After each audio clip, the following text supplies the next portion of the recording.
You're tuned into Holy Smokes, Cigars, Catholicism, and Conversation. Let my prayer arise in thy sight as incense. I'm your host, Dustin Quick, and this is episode 39. Before I introduce tonight's very special guest, I just want to let everybody know that Havana Palace in Windsor, Ontario, Canada is the official sponsor of the Holy Smokes podcast. Excellent prices, family owned and operated, great service, great selection. They take good care of me and my family and friends. So I just ask in your charity if you would please go to their Facebook page, facebook.com/Havana Palace, and give their page a like. I would greatly appreciate it, and they would as well. So thank you to everyone, and thank you to Havana Palace. So tonight, I have with me back again for the second time, Jimmy Akin of Catholic Answers and the co-host of Jimmy Akin's Mysterious World. And definitely there's going to be some overlap in what sometimes he deals with on his podcast and tonight's episode. And it being Friday the 13th, I thought, why not discuss the paranormal? So that's what we're here to do this evening. And I please ask if anyone's interested in this topic. And I know there's got to be a lot of folks out there, whether you're Catholic or not, who, have been curious about ghosts, a little bit of demonology, and UFOs. So that's what we're going to get into tonight. Jimmy, thank you for coming on to Holy Smokes again. And just want to make sure you're doing well. And how are you? I'm doing fine. Thank you for having me back on. It's my pleasure, brother. Last session was most enjoyable, and we had lots of lively participation in the chat. So hopefully we'll have that again tonight as well. So yeah, I just want to ask you a series of questions, and we'll just kind of start at the basics, right? Mm-hmm. So what is a ghost? What is a demon? What is a UFO? Okay. A ghost is a spirit. The basic meaning in English, we have double vocabulary. English is a Germanic language, but it also inherited a lot of words from Latin via French or directly from Latin. So we often have two words for the same thing. And the Latin word spiritus gives us spirit, whereas the Germanic word Geist gives us ghost, but they mean the same thing. A ghost is a spirit. That's why we can call the Holy Spirit the Holy Ghost. So a ghost and a spirit are just the same thing. Okay. Now, if you don't encounter the word ghost with the word holy in front of it, in ordinary English, it's used to refer not just to a spirit, but specifically a human spirit, and in particular, a departed human spirit, the spirit of a person who has died. Mm-hmm. And so that's a basic definition of ghost in the colloquial sense. It's the spirit of a person who's died. A demon is a fallen angel.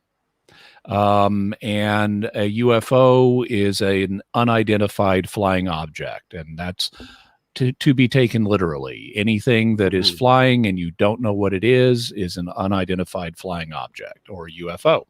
Right. And we all know that the church has much to say in its experience with battling the demonic. So I'm not going to ask you, of course, whether the church has said anything definitive about them, because most definitely she has. But what about ghosts and UFOs? Has the church said anything about either of those? Yeah, the church has definitively said that ghosts are real. In other words, humans who have died do have spirits that continue to exist. Right. And that's definitive. We don't, get annihilated between our deaths and resurrections. There is a continuing element that is non-material that continues to exist, and that would be our spirit or our ghost. In terms of UFOs, the church has not said anything in its teaching at all. Right. Okay. Now, is it accurate to say that all occurrences of ghost sightings, visitations, and or hauntings, and we have three scenarios here, okay? Mm-hmm. So are they the souls of the dead who have quote unquote unfinished business and need help crossing over, to use the parlance of many paranormal shows, which is something in today's culture that a lot of people assume is just true? B, the work of demons disguising themselves in order to get a foothold in people's lives. For example, posing as a loved one to get some sort of foothold or way of or medium of attachment to somebody. Or could it be a combination of both? Is there instances where people who encounter ghosts, they're actually encountering the soul of a departed, and at other times it could be demonic? So is it a both and kind of thing? Which would be most accurate? Well, there are two other possibilities, because there are two. You mentioned ghosts that are having trouble crossing over, and presumably that would be something like being in purgatory or having some, they're having some kind of difficulty. If they're having trouble crossing over, whatever that means, they're having some kind of difficulty. And that would suggest that this difficulty is part of the process of purgation, of what gets souls ready for heaven. And you could use different language to express it, but basically, if crossing over is getting to heaven and they're having some trouble doing that, well, then that would be part of purgatory. But there are two other conditions that departed souls find themselves in: heaven and hell. And so the church acknowledges in its teaching, has not been infallibly defined, so it's not definitive. Definitive and infallible basically mean the same thing. Right. But in its regular teaching, the church acknowledges that God does allow the private revelations to occur. Christian history records many of those private revelations as involving not just Jesus and Mary, who have their bodies with them in heaven, but other saints as well, who do not have their bodies with them in heaven, as well as souls in purgatory. And so the church is not at all closed to those. It's also not closed to the idea that the souls of the damned could appear to human beings. St. Thomas Aquinas talks about this, and he says that, by God's permission, the soul of a damned person could present itself to, or manifest itself in some way to human beings.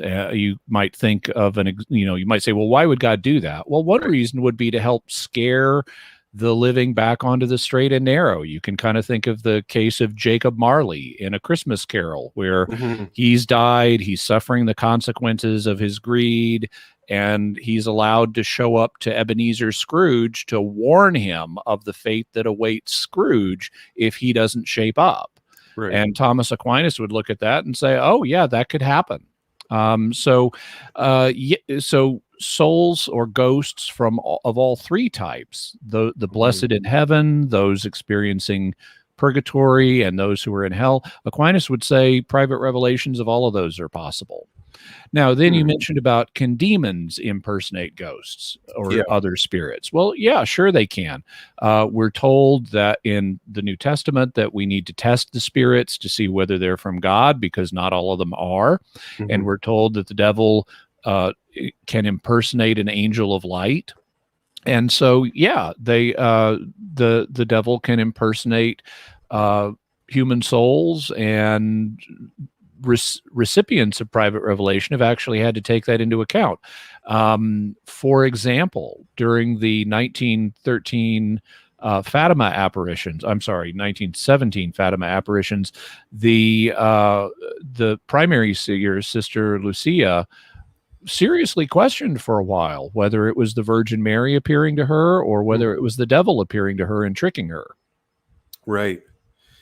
Well, that's interesting, because when I was an evangelical, and of course, not all evangelicals would think this way, but when it came to the subject of ghosts, it was always just hammered into my head that, well, it's just demons.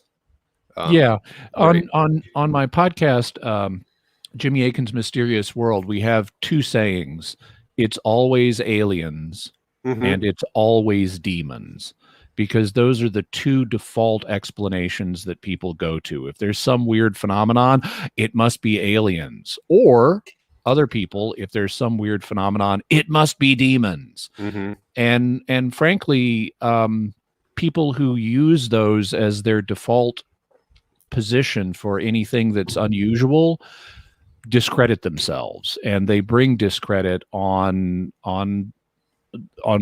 if they're Christian, they bring discredit on the Christian faith, because the truth is it's not always aliens and it's not always demons. And if people know you're a Christian and you just reflexively default to one of those understandings, then you make yourself look foolish, and by extension you make the Christian faith look foolish. It's they just think everything is demons. No, it's not. Right. Yeah, and that's that's kind of the way that people view us in general is we're opposed to science, we're opposed to rational investigation. So reacting in this way, as you say, would produce that kind of impression, and we would just keep adding more fuel to the fire, right? And that's something we don't want to do. As St. Paul warns in the book of Romans, God is blasphemed among the Gentiles because of you. Your behavior as a Christian can cause God to be blasphemed by non-believers. Right.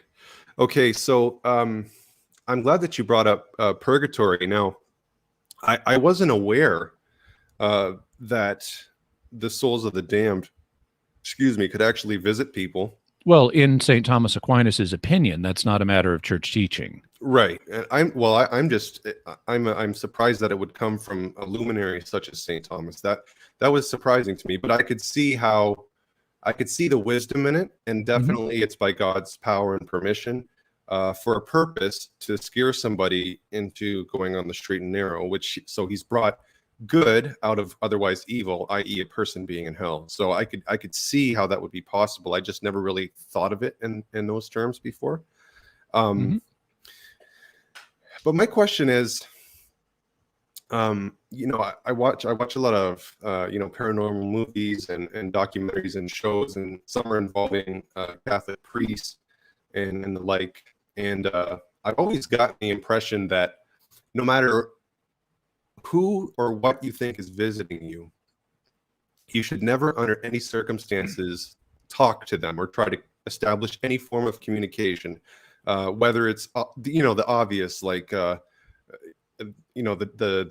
drawing on paper or doing some occult practice, like that's obvious. But I mean, just something as simple as speaking to the thing. Who really, are you? Why? I mean, when we have angels show up in the Bible, people will say, "Who are you?" And they'll then have a conversation with them. Right. And if the Virgin Mary has a conversation with Gabriel when he shows up. Similarly, the prophets, Daniel and Ezekiel, they're talking to angels all the time. And similarly, in private revelations, when Mary shows up at Fatima, the three shepherd children have conversations with her. So I'm not sure who's told you that you should never converse with such a manifestation, but it wouldn't seem to correspond to what we see in the Bible or to what we see in the history of apparitions. Yeah, I think the reasoning is, well, let's say it's not obviously an angel or a saint. Let's just say it's a relative or a friend or who's passed away.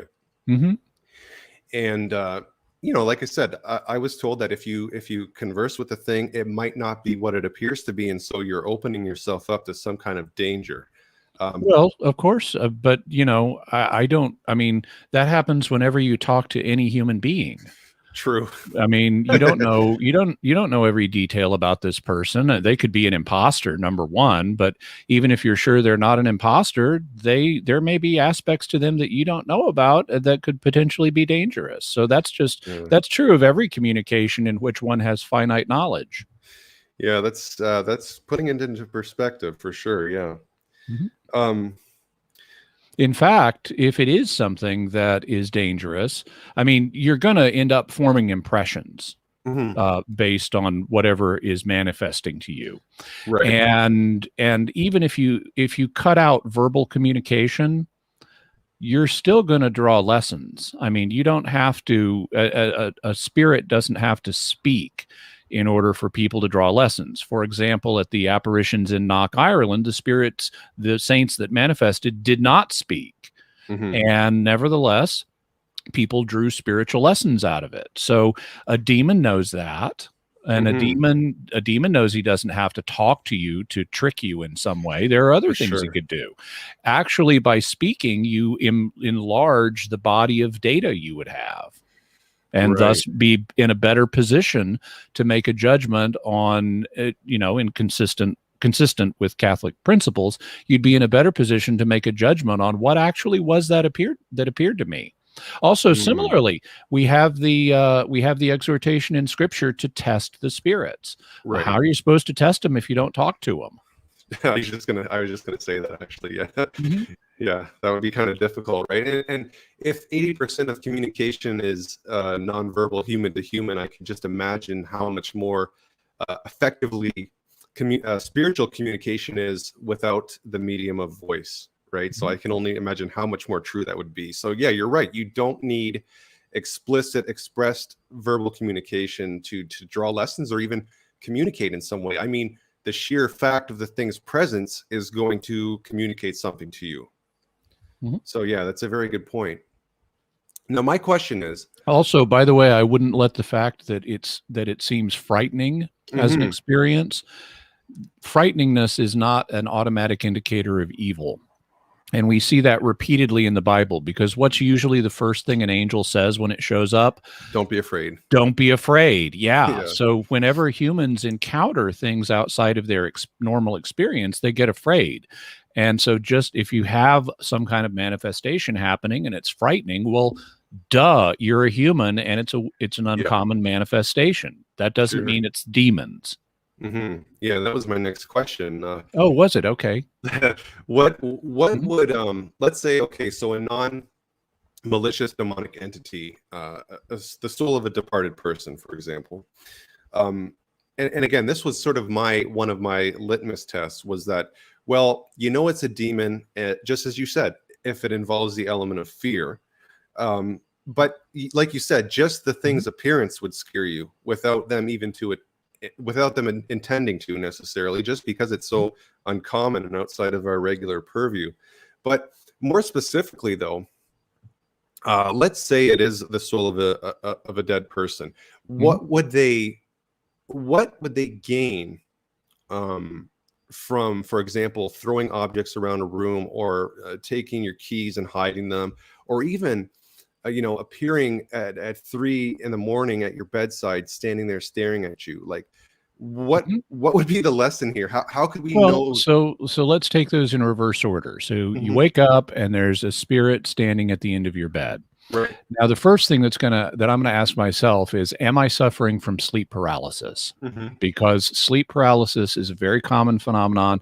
Many people have it. Some people have it chronically.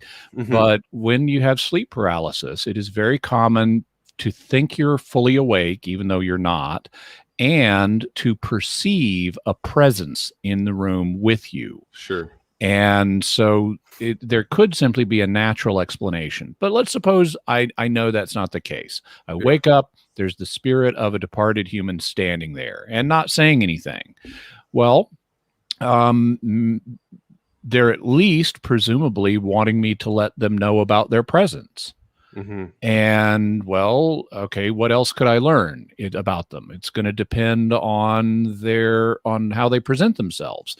If it looks like the Virgin Mary and she's radiating warmth and love and light, I'm going to conclude she wants me to know that God is warmth and love and light, and she's communicating that to me. Hmm. On the other hand, if it's someone standing there like Jacob Marley, I could conclude, and he's got chains on Yeah. and he's maybe moaning a little bit. Well, I could conclude maybe he's here to warn me about the fate that awaits me. Or Right. if it's not the soul of a damned, if it's kind of the more common, what seems to be the more common situation in this Mhm. case, if it's just some person standing there and maybe even they have chains and are moaning a little bit, maybe they need prayer. Right. It's just like if I Right. encountered an ordinary human being in chains and moaning, well, they're in distress of some kind, and that would motivate me to want to pray for them. Yeah. You also mentioned, okay, so what if a spirit hides your keys? Well, Right. okay, again, there's lots of natural explanations for that, but Right. maybe they saved you from a car accident. Maybe the extra time that you spent trying to find those keys delayed your departure from the house in such a way that you didn't end up dying that day. Very true. I honestly never thought of that. I always thought it was malicious. Satan is a trickster, so I automatically would think, well, this is his work, right? He's just trying to annoy me, to get a rise out of me, to make me angry, get me stressed out when I'm trying to get ready for work or whatever. But I never thought of the flip side of it. Well, what if you're prevented from getting into an accident?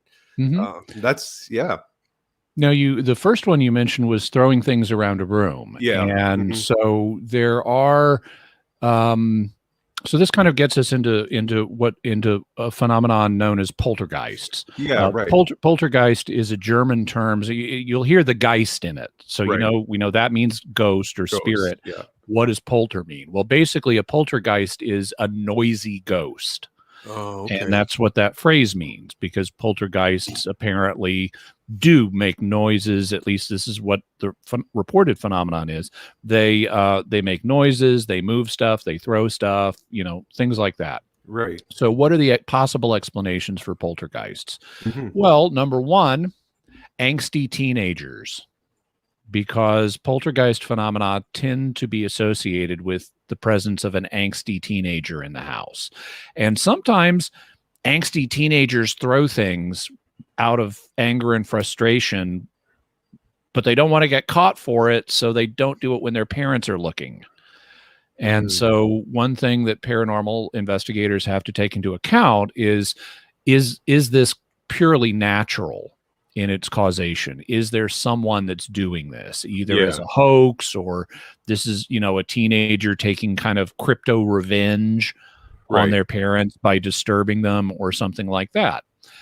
On the other hand, it is claimed as an interpretation of poltergeist phenomena that that it can be paranormal, but also natural. And on this view, God has designed spirits, including ours, with the ability to do certain things that are not dependent on our physical bodies. I mean, think about angels. Yeah. So angels are depicted in the Bible as communicating with each other. And, St. Paul even refers to languages of angels in 1 Corinthians 13. Yeah. Now, I think he's using a figure of speech there, because he's comparing if I spoke in the tongues of men or even angels. I don't know that he's saying angels really have languages the way humans do. Yeah. But we do see angels communicating with each other in the Bible. Also, we see angels being aware of us and being aware of the physical world. And we see angels affecting the physical world. They can unleash plagues or things like that. So it looks like, at least based on the biblical descriptions, angels have the ability to communicate and to perceive the physical world and to affect the physical world. Now, the thing is, angels don't got bodies. Yeah. So how are they doing this? It is not through physical means.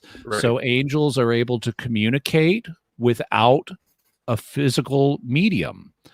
Well, we call that in today, at least in parapsychology, we call that mind-to-mind communication, telepathy.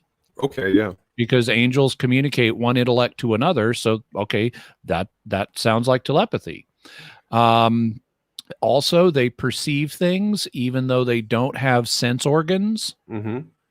Okay, well, if they're perceiving the world without the use of sense organs, in parapsychology, that's called remote viewing or remote perception. In more classically, it would be called clairvoyance. But these days, it's called remote viewing or remote perception. And then, angels can affect the physical world, but they don't have a body to affect it with. So this is mentally producing physical effects. And that's called telekinesis or psychokinesis. And so one of the interesting things about medieval philosophers is they discussed this kind of stuff, and they had different opinions on how these different functions of angels are accomplished. But they have treatises on and discussions of like, how do angels communicate, how do they perceive things, how are they able to affect the world. Mm-hmm. And so they've been talking about this since the Middle Ages. And one of the things that that medieval philosophers would do is they would say, okay, well, we know angels are pure spirits, and embodied humans have a spirit. Right. And so we can learn about how our spirits work by looking at how angelic spirits work. We're kind of, we're not the same as angels, and we're clearly inferior to angels, but at least the kinds of things that angels can do Mm-hmm. in some way may reflect what a disembodied human spirit could do, Interesting. or potentially even an embodied one. And so some people have said, okay, well, if angels have the ability to affect matter remotely, maybe sometimes humans do. Maybe telekinesis could be a real thing. Yeah. And in rare cases, you got a teenager who's experiencing hormones and their moods are going crazy, and maybe they're throwing stuff around telekinetically rather than with their physical hands, and without even necessarily realizing it. Now, I'm not saying that actually happens. Yeah. I'm just telling you what's been proposed. Right. But that would be a possibility one would want to look at and say, okay, could this be happening? Do we have good evidence that telekinesis can happen or not? Yeah, and I wonder. You'll have people who look at the parapsychological literature and the studies that have been done on this and will disagree with each other. Yeah. So that's kind of possibility number 2. Possibility for a poltergeist. Possibility number 3 is, okay, it's a spirit of some kind. Well, presumably it's either a human or an angelic spirit. If it's regardless of which it is, I can imagine situations where they're doing the throwing stuff around behavior for different motives. One motive would be to scare you. Mm-hmm. Well, maybe you need to be scared. Just because it's scary doesn't mean it's bad. Right. On the other, and part of that could be convincing you. Let's suppose you're a hardened materialist atheist. Right. And then poltergeist phenomena starts happening in your house. And suppose it is being caused by a spirit. Well, it could be one of the good angels, because if you're denying the reality of the spiritual world, a good angel, angels are sometimes a little violent from human perspectives. They do plagues and stuff like that. The good guys and smite do that, people. Yeah. and smite people. Maybe you're getting a warning from a good angel that you need to take this supernatural stuff seriously. Or if God has sent a saint to do the same thing, maybe that's what's happening. Or maybe it's a bad angel, and they're trying to invoke fear for fear's sake, or they're trying to trick you into something, or they are just mad. Although if they're mad, I don't know why they don't actually hit you with the stuff they're throwing around. Instead of just throw it. Yeah. Yeah. So there are a bunch of possibilities there. And again, I would say we shouldn't automatically leap to one conclusion. We need to think through the different possibilities that could explain something, and then evaluate based on the evidence we get. Oh, that's fascinating. Now, with regards to like clairvoyance and telekinesis, I didn't know to what extent there was actually like legit studies that were done on these things. Were they able to actually verify that in some cases people authentically had these abilities? So, well, this is a matter of dispute among parapsychologists, and you have a range of opinions.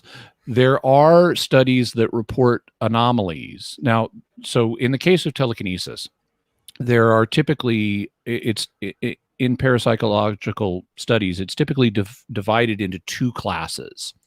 And basically the 2 classes have to do with the effect size, how much matter is being affected here.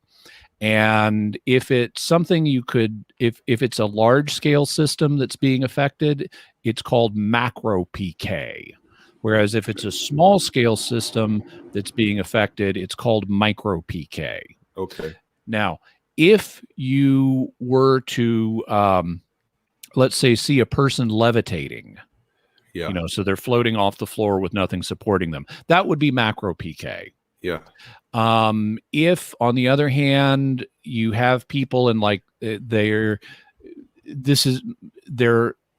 like affecting the temperature, a temperature gauge to like slightly raise the temperature or lower the temperature on the temperature gauge, that would be micro PK.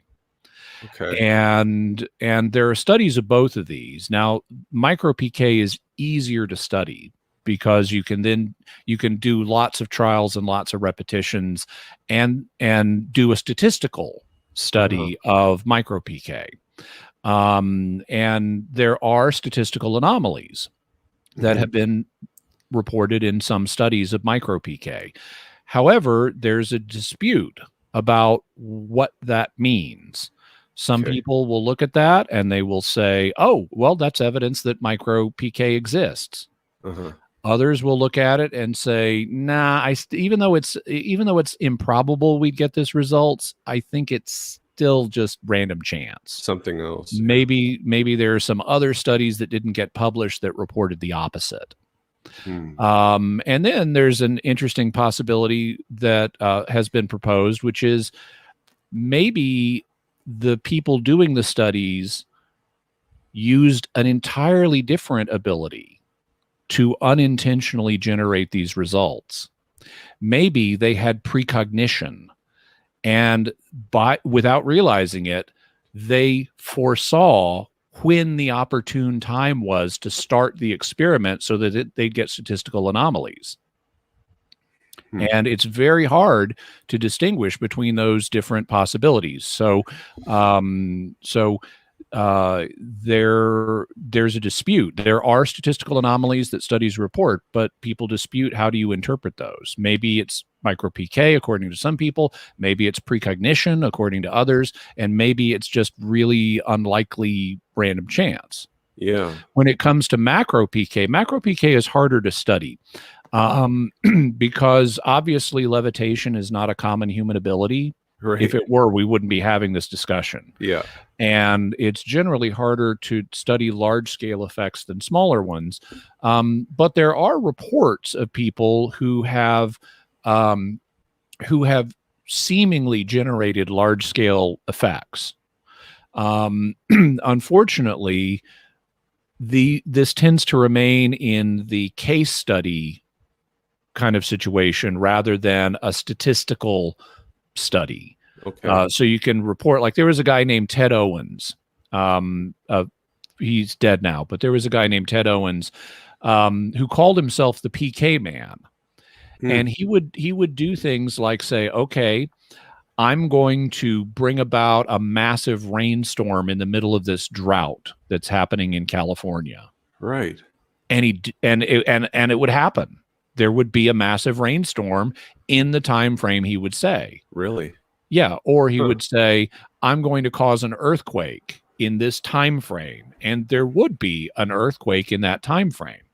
But this is still all anecdotal. It's not like you can bring him into the lab and get him to repeatedly do this stuff in a controlled way where you can eliminate confounding variables and show that it was more than just chance, because sometimes rainstorms and earthquakes happen in unusual circumstances when you don't expect them. Yeah. It's really hard to statistically verify that, but still, I mean, that's crazy. I think sometimes, like, do you think there's any like natural way that this kind of makes scientific sense? I'm trying to just think of different possibilities here. So, go ahead. Sorry. Oh, well, for example, one hypothesis that was explored very early on is the idea that, for example, telepathy is an electromagnetic phenomenon.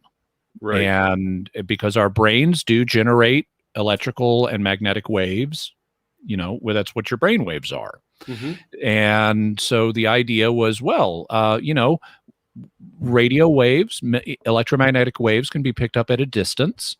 And so maybe that's what telepathy is. In fact, there is a famous book written by Upton Sinclair called Mental Radio, where he and his wife did a bunch of tests, and they explained telepathy in terms of radio waves going from one brain to another. Interestingly, you know who wrote the? It's a rhetorical question. I won't make you guess.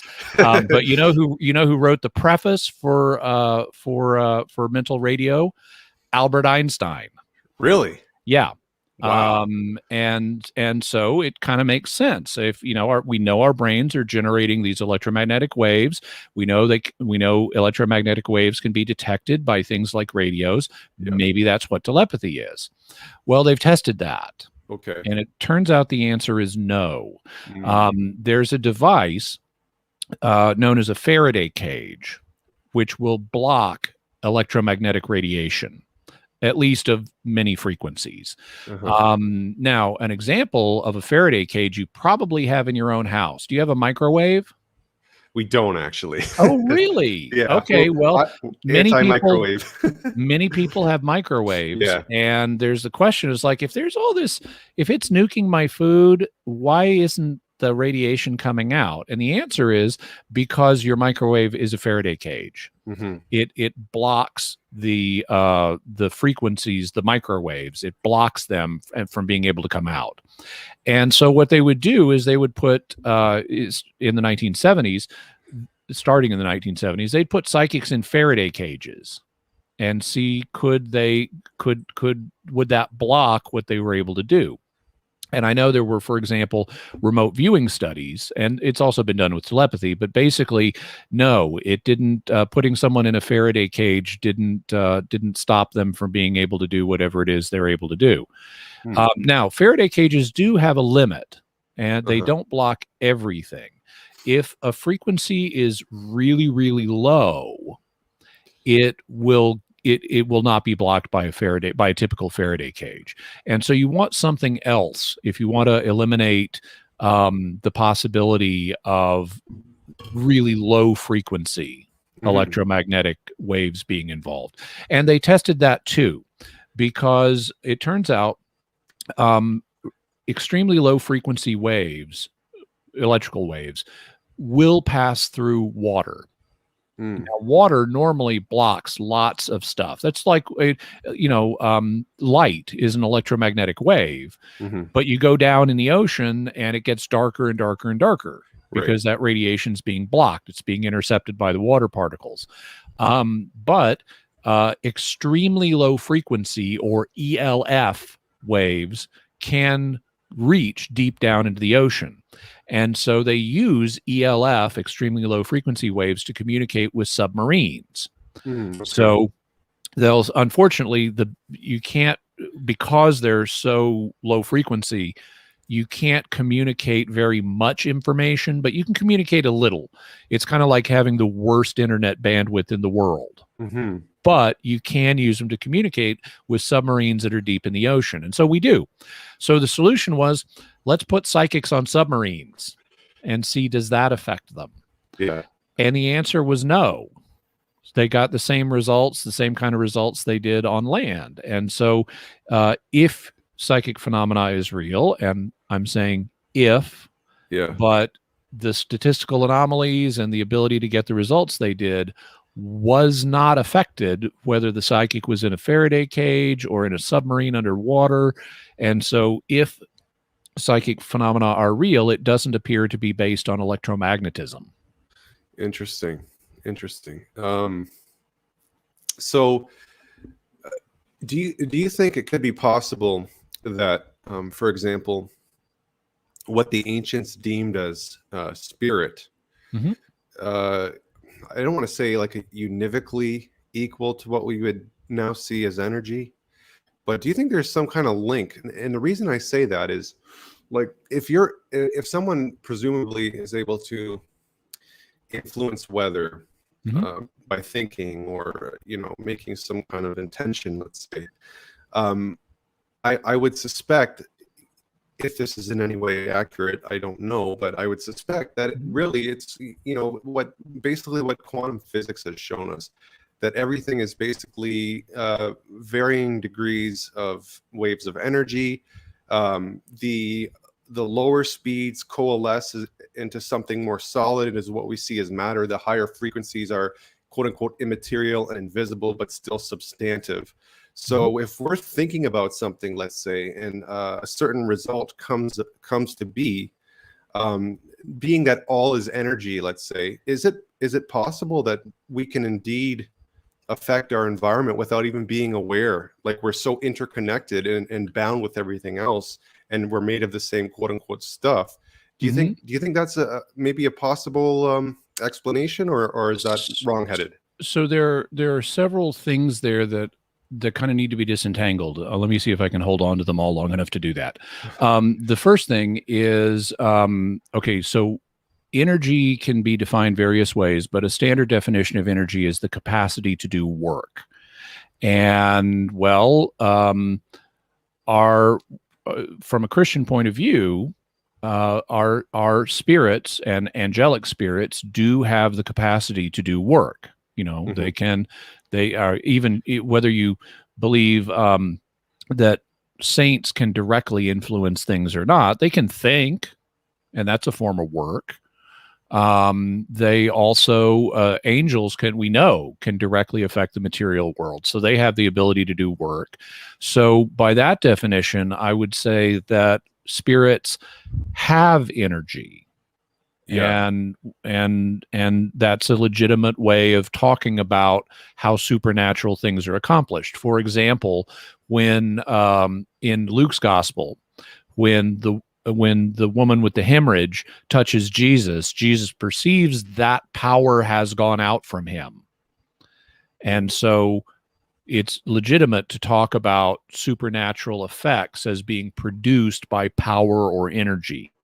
The question is, what kind? What kind? Well, these days, we have, as a result of modern science, we have we've explored the visible universe, and we've discovered that there are different types of energy in it, and there are certain forces that are at work in it.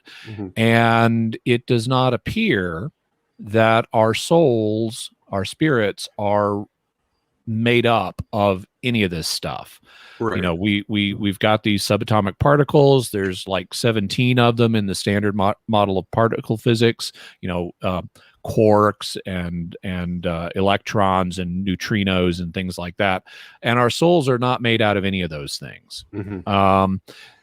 However, there was a fascinating experiment. This was done around 100 years ago, plus or minus, where there was a guy who said, okay, if souls are like made out of matter, then the human body should get lighter when someone dies, because their soul leaves. And he wanted to empirically prove that souls exist. Interesting. And so he did an experiment. He got a guy who was dying, and with the guy's permission, they put him on a bed on a scale and weighed him as he died. Interesting. And they actually did this more than once, and it turned out that it looked like the soul weighed about as much as a piece of bread, because there was a drop in weight when a person died, and it looked like about as much as a piece of bread. However, further studies have suggested that's not the case. That really what was producing this effect was gas and moisture exchange. Yeah, that makes sense. Okay. So that didn't pan out, and subsequent studies have not identified anything that we would call a soul that is electromagnetic or physical in nature that leaves. So I don't think it's particularly promising to look for the soul as a kind of physical matter. Whatever the soul is something different. It's different than physical matter. And theologians have explored the question. And there are some characteristics they've proposed that the soul would have, like the ability to sort of fill all of your body, but without being itself separable into parts. So I Yeah. couldn't, if like I chop off your arm, I'm not chopping off part of your soul. Right.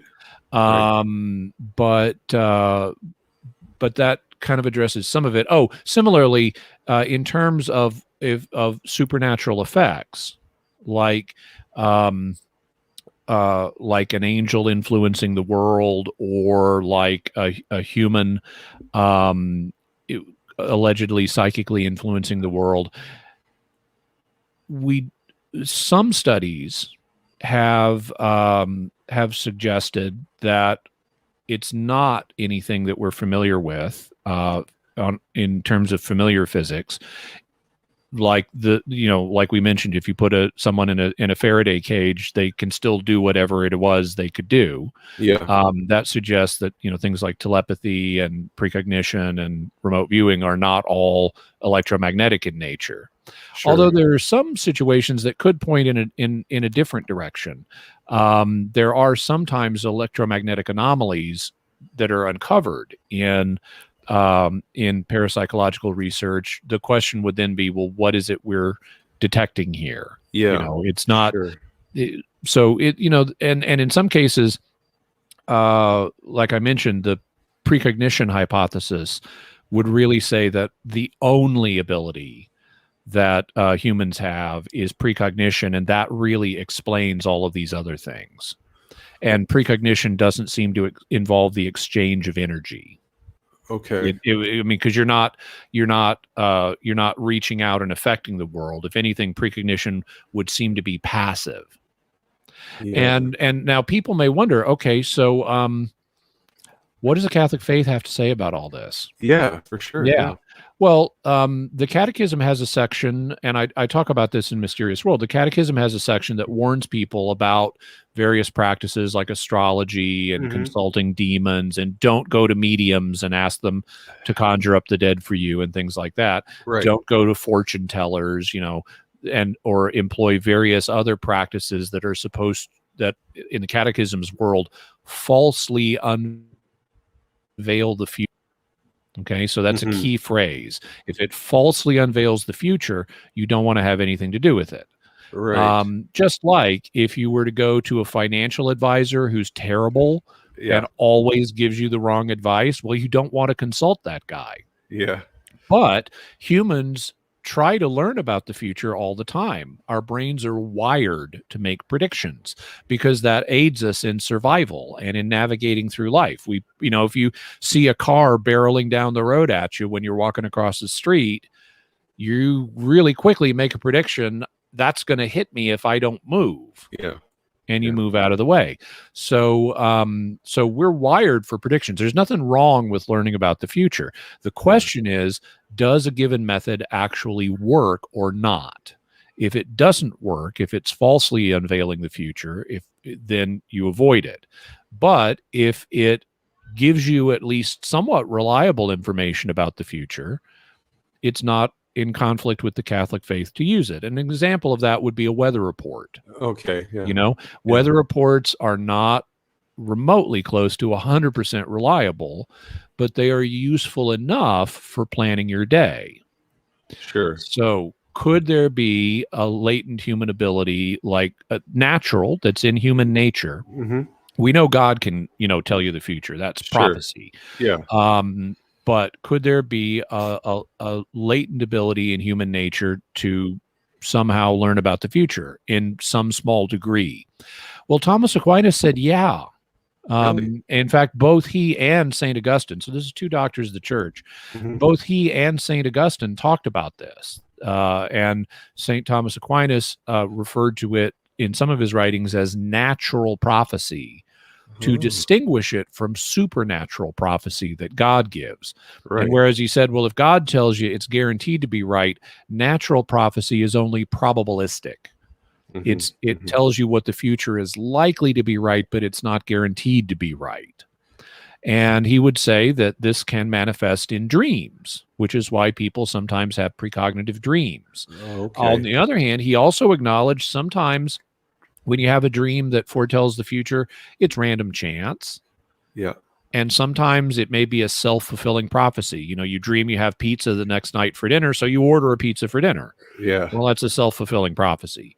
Right. Or it could be, an angel or a saint, or God giving you this dream. Or it could be a demon trying to trick you. Right. Or, according to Aquinas, it could be natural prophecy, or what we today would call precognition.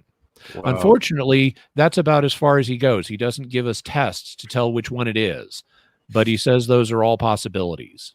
Incidentally, he also believed in the ability, without using your body, or at least without using your body in a conventional way, he believed that it's possible to affect matter at a distance. This was his explanation for the evil eye. So he said, okay, if the soul, so we're talking the spirit now, if the soul is vehemently moved to hatred, yes, it can, through the body, send out and through the air, send out a harmful force that will hurt other people, especially if they're like fragile, like children, or in bad health or something like that. right. And so today we would, that kind of remote influence we would call telekinesis. He had a way, or psychokinesis. He would explain it in a way that was consistent with the Aristotelian physics of his day. Okay. But he was open to that as a possibility. Wow, that's fascinating. I would never have thought, and it kind of harkens back to what I was saying. How if we our minds, like they give off like force or vibration, could it not affect the surrounding environment, which is also made up of vibration? So it makes sense on a natural level. But I wonder why some people are able to do it, if they indeed are, and most people aren't. I want. Okay, so in parapsychology, there's a debate about that. According to most parapsychologists, and I would say at least, now you have parapsychologists actually who don't believe in psychic phenomena. You have skeptics who nevertheless do parapsychological research.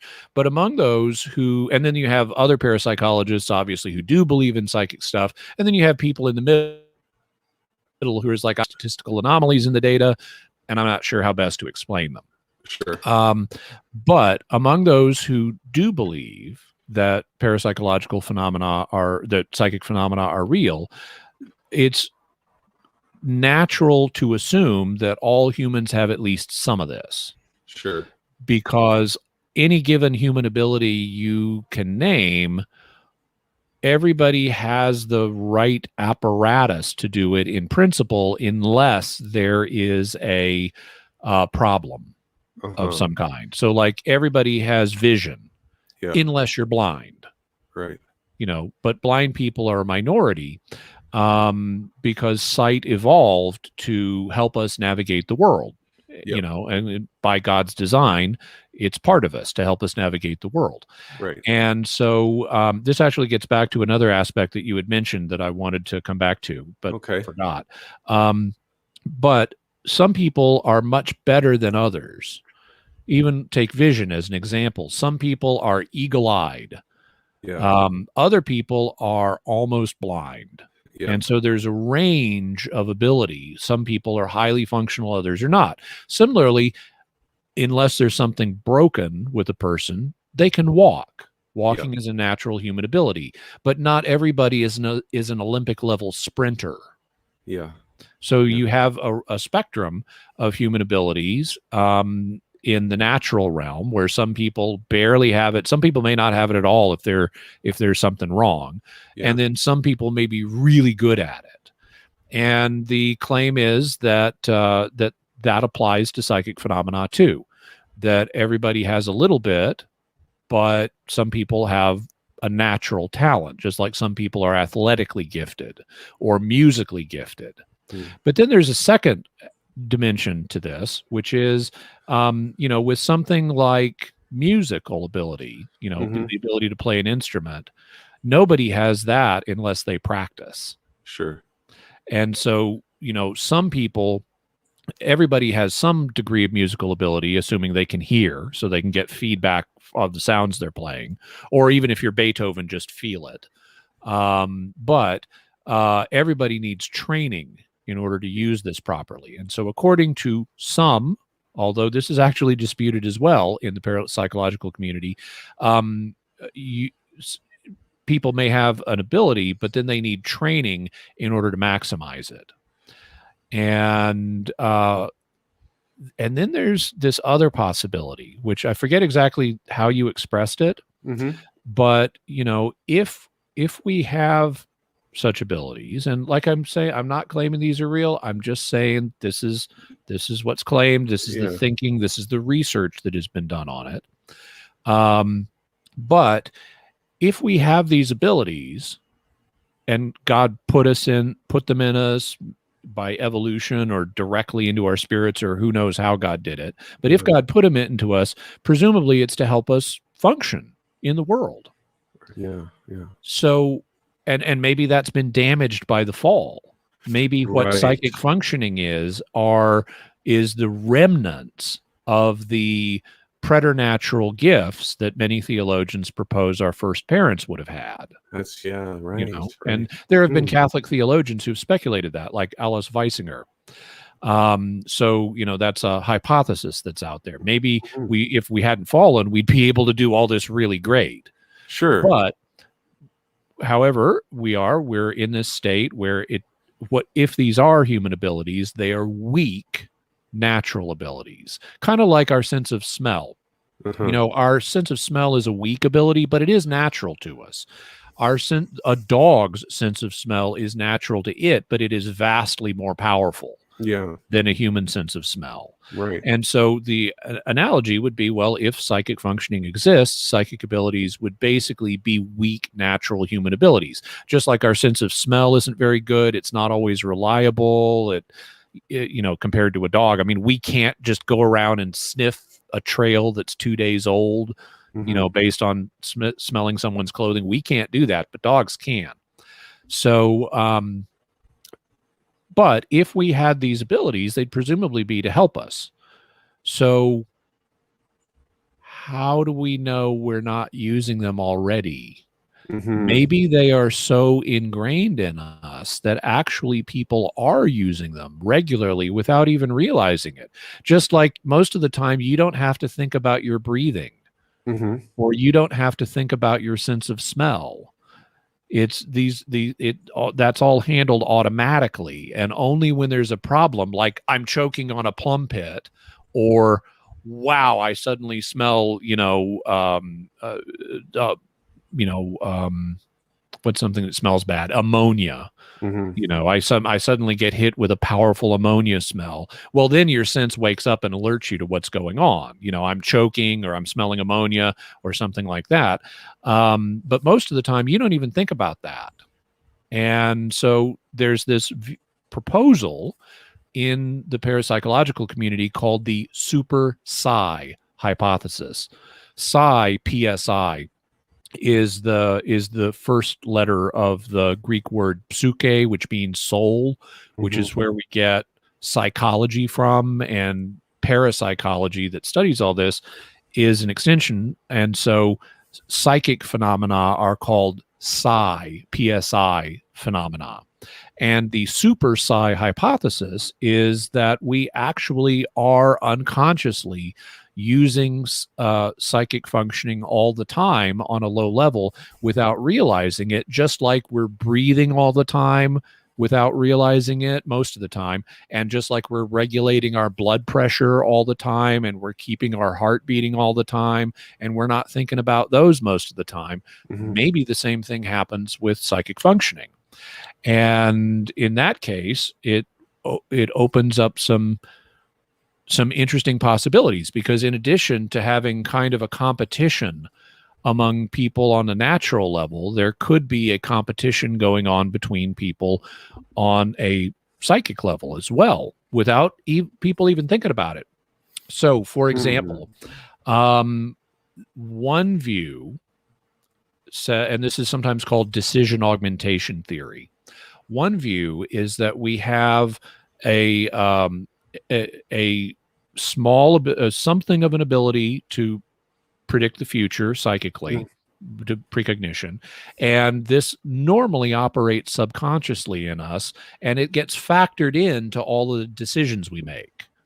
It's a weak ability, so we can't rely on it, in a strong way, but it's there kind of subconsciously amidst all of the other factors that are happening around us. So, for example, let's say I'm crossing the street and I'm not looking in the right direction, and I don't know that there's a car barreling down on me. Okay.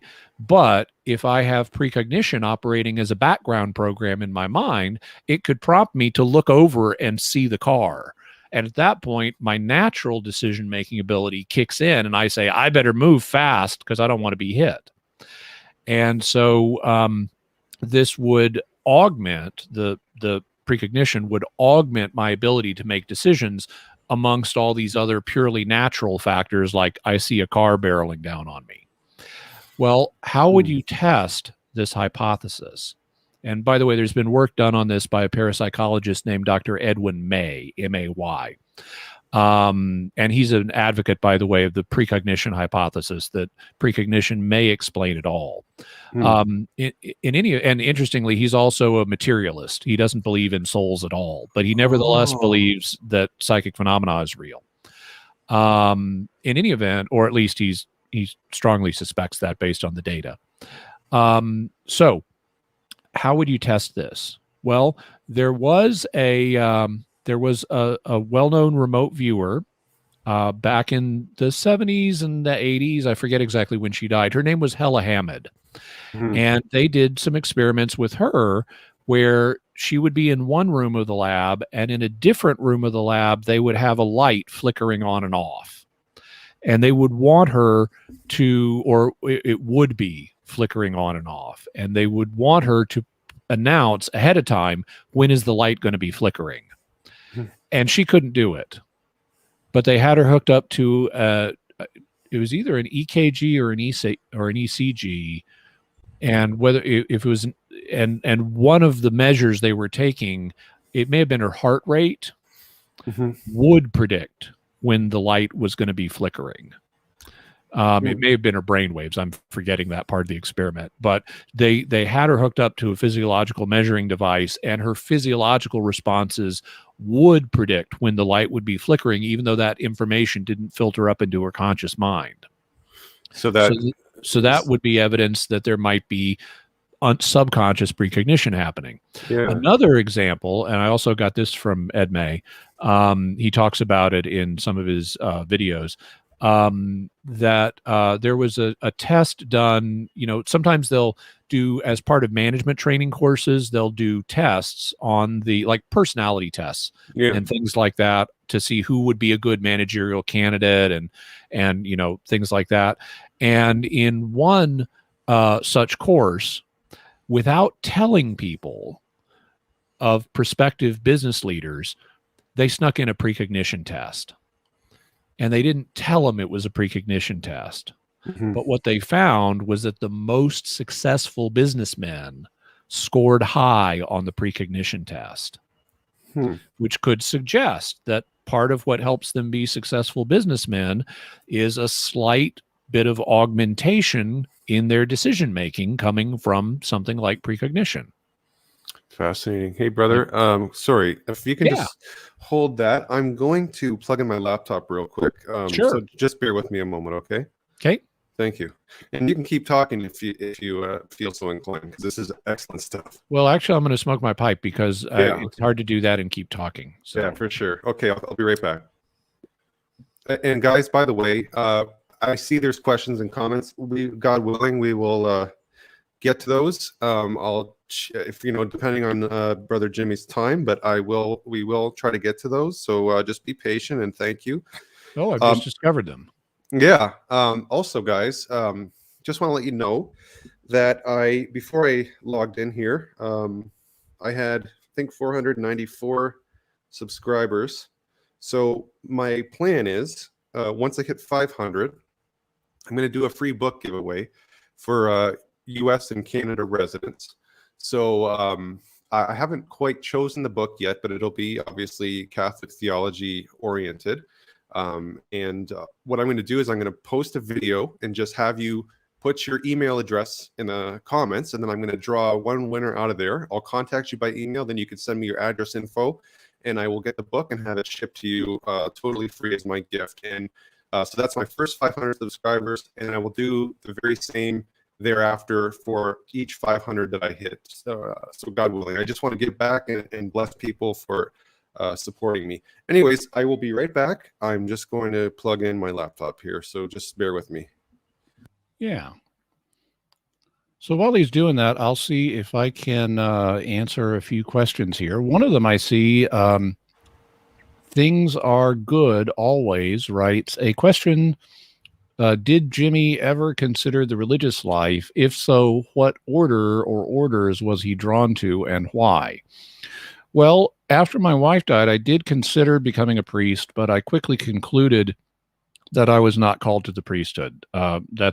That's not where my calling in life is. In terms of religious orders, I don't think I haven't ever seriously thought about, I mean, I've had passing thoughts, but I've never seriously contemplated becoming a monk or anything like that. I have thought about, like becoming a tertiary of religious order. And I, for a while, was attracted to the Dominican order because there are aspects of Dominican spirituality that correspond with my own. However, I guess sort of two things kind of put me off that. One was I had a really, really bad experience with a Dominican. It was a form of spiritual abuse. And so that kind of put me off. Also, there's a spectrum within any religious order of different viewpoints. And there are different kinds of Dominicans. Obviously, I'd be interested in the Orthodox ones. But St. Thomas Aquinas has been particularly influential in the history of Dominican thought. And I'm a big fan of Thomas Aquinas, but I don't agree on everything. And currently, I'm exploring other medieval thinkers to get a better sense of the range in the Catholic tradition, rather than viewing everything through the lens of St. Thomas Aquinas. Okay. Let's see if Dustin's back. I am back. And I was actually able to hear the question and answer, so that was good. Yeah. Headphones must be pretty decent. Okay, so the only thing you didn't say which order you were. No, I did. I covered that. Oh, did you? Okay, I just know it wasn't the Dominicans, or perhaps they were ones. They were ones I have devoted more thought to, but have not pursued. Okay. Yeah, so I am ready to rock here. Sorry, that was my ashtray. I'm just going to light my cigar. Excuse me for 1 second. Can't let Jimmy outsmoke me on my own show.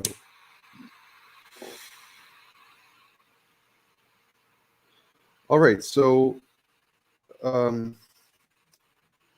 you had mentioned earlier the danger with going to like mediums and fortune tellers, because they could give you, depending on even if they're legitimate, right? I mean, of course, if they're scammers and you put your trust in them, you're opening yourself up to potential real danger. That's a given. But let's say I'm glad you didn't automatically use the other D word, because people have this idea of everything is demons and anything you do opens you up to demons. No, it doesn't. Right. If you're calling on demons, you're opening yourself up to demons.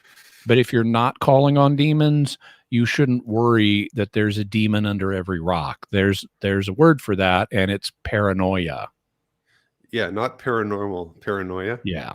Good point. So I mean that was the thing, right? When I was sort of caught, I never had an inkling to travel down this path at all, but just what I was told about it in passing was that, if these guys aren't swindlers, if you get somebody who actually has the ability to I don't know, read tarot cards or predict the future and tell you what's going to happen. And even, some of the stuff comes to pass.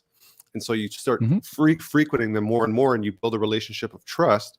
Well, the reason why they're able to predict the future and this sort of a thing is precisely because they have a, say like a pact, I guess would be a word, a pact with a particular demon who's feeding them information, and they're able to, convey that to you so that you trust them, and then you bind yourself to the demon that they themselves are bound to. Whoa. How are you binding yourself? This is just what I was coming up. This is paranoid speculation. Is it possible that if you go to a medium, they have a demon that they are unwittingly in league with? Yeah, it's possible. Sure. What's probable? Much more probable is they're a con artist. Yeah. So probably if you go to, there are techniques that are used as part of sometimes in stage magic that are used to simulate psychic functioning. And there's a whole branch of stage magic called mentalism that involves such techniques. And two of them are known as cold reading and hot reading. Cold reading occurs when the magician or mentalist does not have advanced knowledge of a given person's situation. And you see this happen. Let's say you're watching a mentalist on stage, and he says, or someone claiming to be a medium like Jonathan Edwards or someone like that. Not him specifically, but someone like that. And they've got a whole audience of people in front of them. And they say, I'm getting that someone is depressed. Well, probably a bunch in the audience are depressed. I'm getting that it's coming from someone who recently lost a loved one. Well, if there's 300 people in the audience, someone probably recently lost a loved one and may be a little depressed. Right. And then will that person hold up their hand? And then they hold up their hand, or maybe several people do, but he picks one of them, and then he starts playing Sherlock Holmes and saying, what can I deduce based on the person I'm looking at? Let's suppose it's a teenage girl. Okay. So teenage girl has identified herself as someone who's grieving because they recently lost a loved one. Who is the most probable kind of person in a teenage girl's life to die? Not their siblings, not their parents. Was it a grandparent that you lost?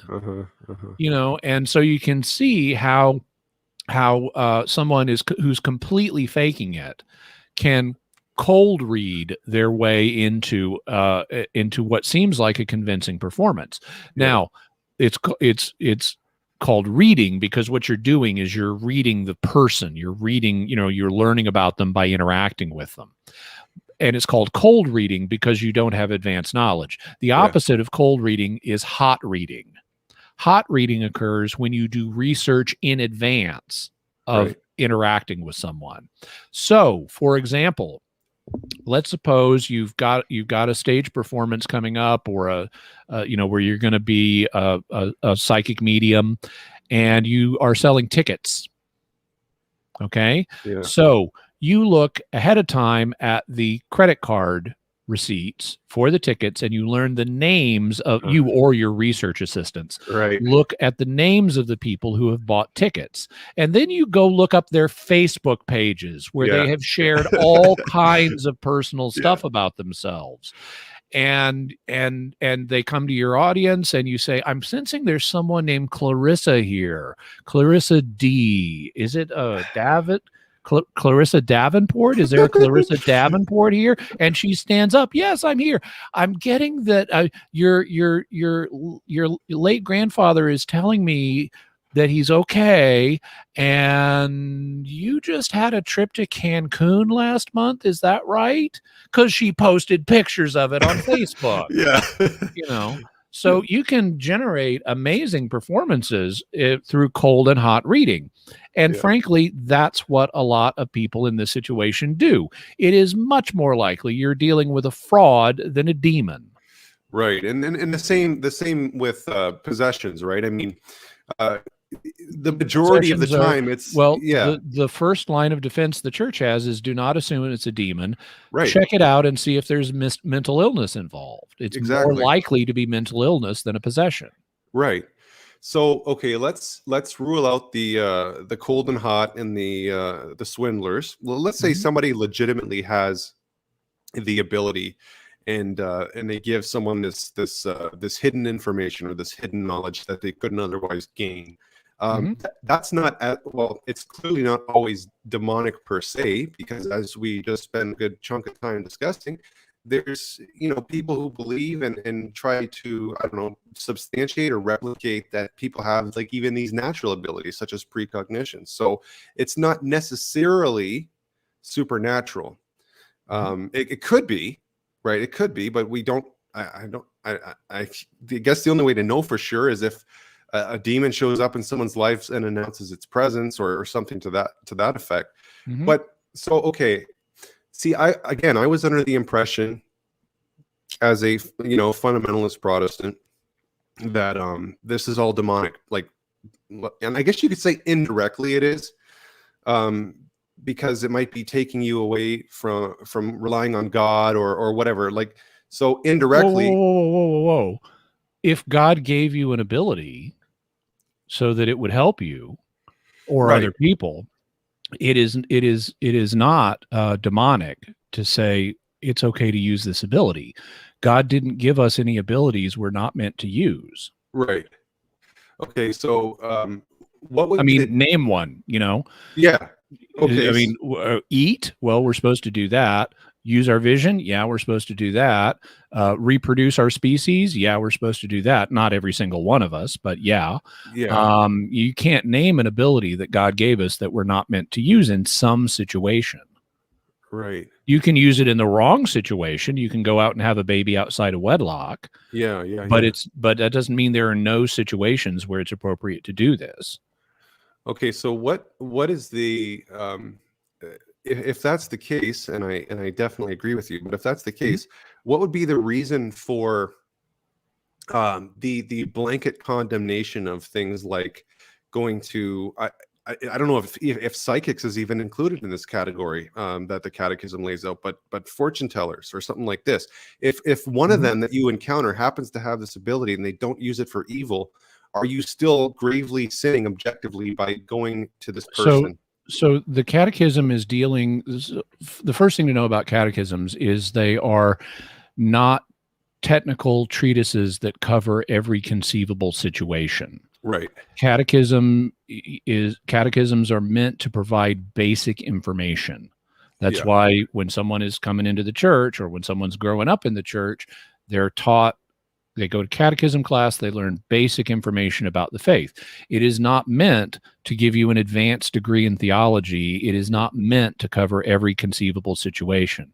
So the ones that the catechism deals with are methods that falsely unveil the The future. future. Okay. It is not attempting to address the question Hmm. of what if these debated concepts from parapsychology turn out to be true. Uh-huh. That's beyond the scope of what the catechism is trying to consider.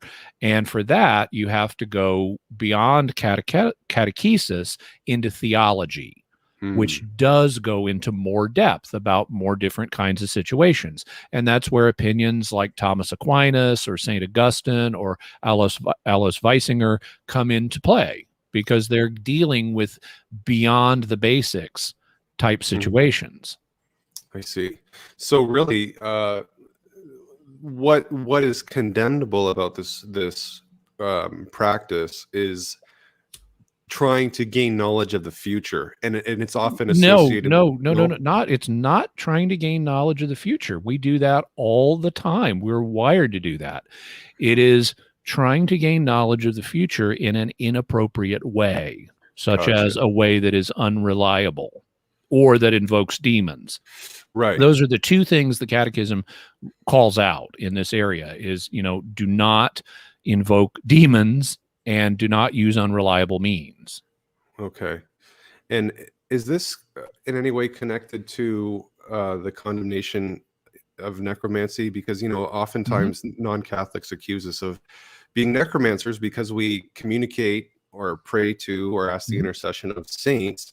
So what would be the distinction between praying to a saint, let's say, or even is it okay to ask a saint for some form of communication back to you rather than you just the saint?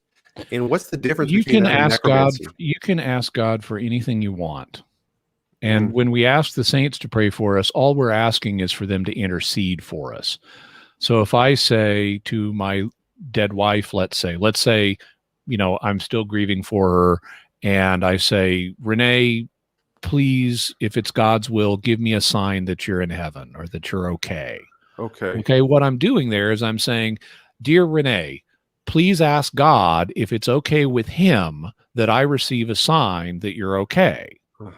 Okay, that's what that means in a Catholic context. Right. And so quote, and the church doesn't even use the language of praying to the saints. Yeah. If you read the catechism, what it talks about is the intercession of the saints, and we ask for their intercession. But in popular level English, it gets called praying to the saints. Yeah, pray to ask. And pray just means ask in older English. Yeah, exactly. So if you are quote unquote praying to a saint or a departed loved one or something like that, it's an indirect communication with God. That's all it is from a Catholic point of view. Just like if I ask you to pray for me so that we're prayer partners on some matter, well, that's an indirect communication with God, because you're going to go to God and say, could you help Jimmy out with whatever it is? Sure. And it's good to have other people in the circuit, so to speak. That's why the Bible tells us to pray for each other, and why St. Paul requests prayers and things like that. Sure. That's one of God's ways of building the community up in love, by answering prayers positively sometimes when more people are involved. That gets us to think about each other, to pray for each other, and it draws us out of ourselves, so it encourages us to love our neighbor. That's why God does that. Now, in terms of necromancy, so what we can say is it's forbidden in the Bible. Right. It's forbidden specifically in Deuteronomy. Right. And if you check out Deuteronomy, what it says is you shall not consult the following kinds of people. And it has a bunch of different names for paranormal practitioners of the day, including those who call up the dead. And that's what necromancy is. It's those who call up the dead. Now, specifically, the term necromancy comes from two roots. Yeah. Necros means a dead person or a dead body. Yeah. And manteia means an oracle. So what necromancy is the attempt to get an oracle from the dead. And this is forbidden. It's forbidden in the Old Testament, and and it's clear that communication is not the problem. Right. It's the getting of the information that's the problem from the dead. And we know that because God says, instead of doing that, I'm going to send you a prophet and listen to him. So we have these two modes of gaining knowledge. One of them is calling up the dead, and one of them is listening to a prophet. And so that shows us it's not a problem saying, honey, please ask God to give me a sign you're okay. That is, I'm not conjuring up my dead wife to pump her for information about the stock market. Yeah. Okay. And if Mary shows up and says, hi, Jimmy, I have a message for you. God loves you. I want you to know that. Do you understand? I'm going to say, yes, I understand. Thank you very much. So I'm in conversation there. I'm communicating, but that's not what's wrong. Right. That's not necromancy. I'm not conjuring Mary to get an oracle out of her, like a prophet could give me an oracle. So that's the basic distinction. Now, you could say, well, okay, so does this rule apply today? Yeah. Because there are commandments in the Old Testament that you could also ask, well, why would God do this? And the answer is speculative at that point. And it's probably a combination of things. Some of the time, a lot of the time, it was con artists. Other times, the information was just unreliable, and sometimes it might have been demons. Mhm. But God can allow, by his own initiative, the dead to appear to us, just like he allowed the departed high priest Onias and the prophet Jeremiah to appear to Judah Maccabee. Right, in the book of So, Maccabees, yeah. right. So God can allow that to happen, and that's not forbidden. It's when you take the initiative to conjure them up and get an oracle, that's what's forbidden. But would this still apply today? Because getting an oracle is not intrinsically wrong. Prophets give you oracles. Sure. And prophets can be from God and give you oracles. So getting an oracle is not wrong. But there are a lot of ceremonial requirements in the Old Testament that aren't the thing that's being forbidden isn't intrinsically wrong. We can eat pork. It's not intrinsically wrong to eat pork. We can worship on Sunday rather than Saturday. It's not intrinsically wrong to worship on Sunday instead of Saturday. These are ceremonial requirements that God had given. Keep the Sabbath on Saturday, or just keep the Sabbath, which is Saturday, and don't eat pork, and are ceremonial requirements that God gave the Israelites.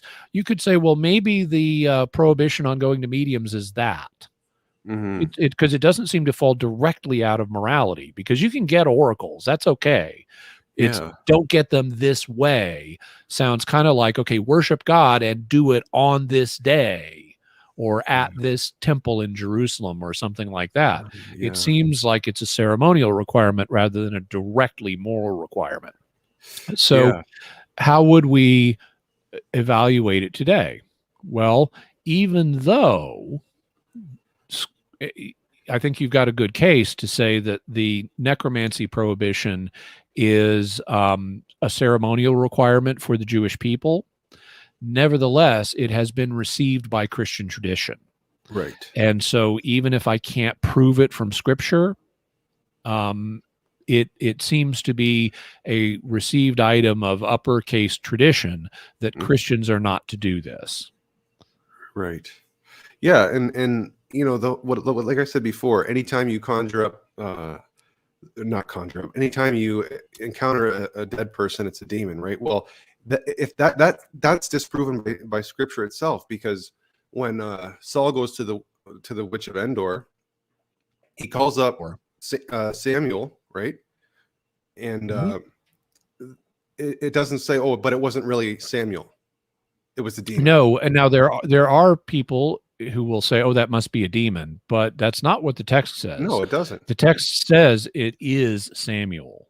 And so you're denying what the text actually says. The text directly says it is Samuel. Right. And that's also confirmed in the book of Sirach, where Samuel is praised as a prophet of such significance that he even prophesied after his own death and rebuked the king. Right.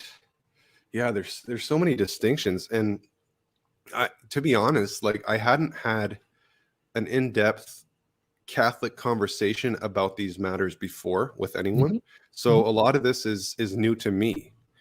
That's why when you know, it's new to a lot of folks. Well, sure, but that's why when you said no, it's not like that. It's just I'm just sort of surveying what I was taught as a non-Catholic Christian. Oh, and by the way, I don't mean it. Forgive me if I have given any offense or it is not my desire to make anybody uncomfortable here. Oh, no, brother, not at all. I'm just talking off the top of my head too. No, it's important, because these are myths, and they're potentially, like you said, they're scandalous. They look the household of faith. They make the household of faith look bad in many cases.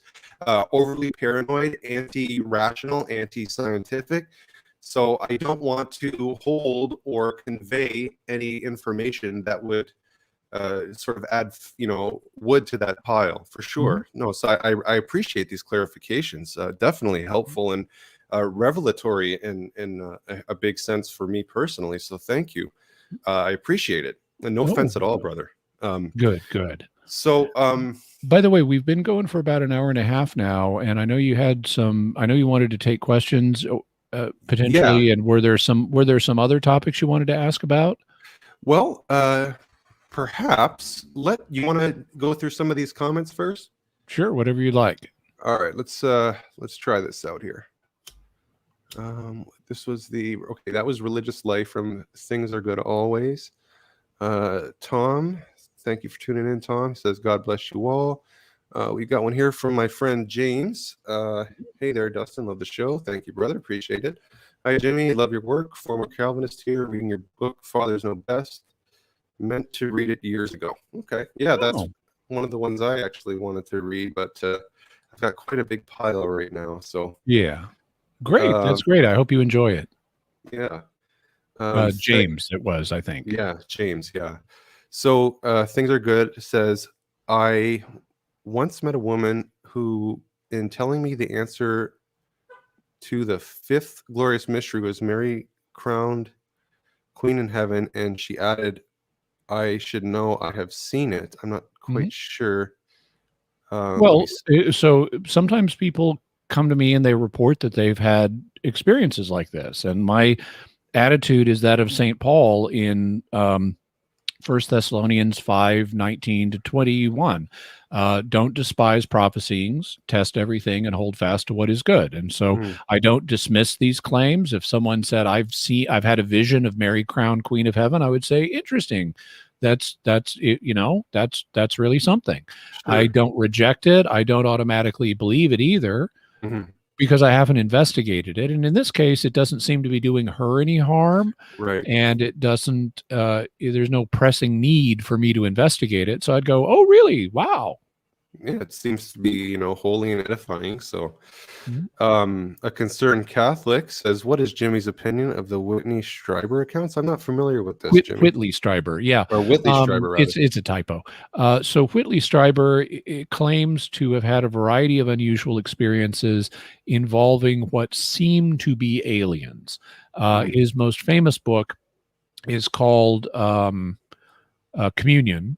And he's written many others as well. I have not had a chance yet to investigate his claims in detail. Just based on my kind of arm's length perspective without research. So this is very unreliable because I haven't researched it. But my initial impression would be to be skeptical that he has had such experiences and that he is interpreting them correctly. However, that's not to say there's nothing going on there. I'd have to study it in detail to have a solid opinion about, is there something going on there and what is it? And I can't rule out that he's correct, but my suspicion is that there may be less there than is often supposed. Okay. John, do you have opinion on the Annalise Michelle exorcism case, and especially the verdict of the tapes? And then he continues on. I ask particularly given how ideologically charged a lot of the interpretations of these topics has been. Okay. So I have not, this is another case where I have not investigated it, and so I don't have an opinion. And to be honest, I don't like talking and thinking about demons very much, so I have no particular desire to investigate individual cases of possession. It's enough for me to know the theory that's involved about, to know something about demonology, but I don't want to get into the weeds of that area. Yeah, it is quite weedy. So fair enough. All righty. Let's go to the next one. Now, this one is not relevant to our topic. I hope that's okay. If I could still field it to you. If you want to just move on, that's totally fine, but I'll put it up. Well, here. I prefer to stick on our topic today, but why don't you go ahead and ask this one? Okay. Yeah, we'll go ahead. So, John, again, what do you make of Pope Francis' language in Fratelli Tutti's condemnation of the death penalty, especially when he says there could be no stepping back from this position? What do we make of this, the level of decisiveness in language here? So in this passage, Pope Francis is saying that the church is not going to step back from this position. And that's an assessment of a pragmatic nature. and it is not remotely close to. It's simply not a teaching. Mhm. I mean, it is a teaching. He's made it part of the church's teaching that the death penalty is not to be used. Right. But it is not part of the church's teaching that the death penalty is intrinsically wrong. The church has not gone that far. Right. And this statement about the church is not going to, in the future, step back from this position is not a matter of teaching. So it doesn't matter how strong the language is. It tells us something about the mind of the Pope, that he doesn't want the church to step back. He doesn't foresee that it's going to step back, and it's not going to step back on his watch. But unless God is allowing him to have an infallible prophecy without even realizing it, a future Pope could revisit the question.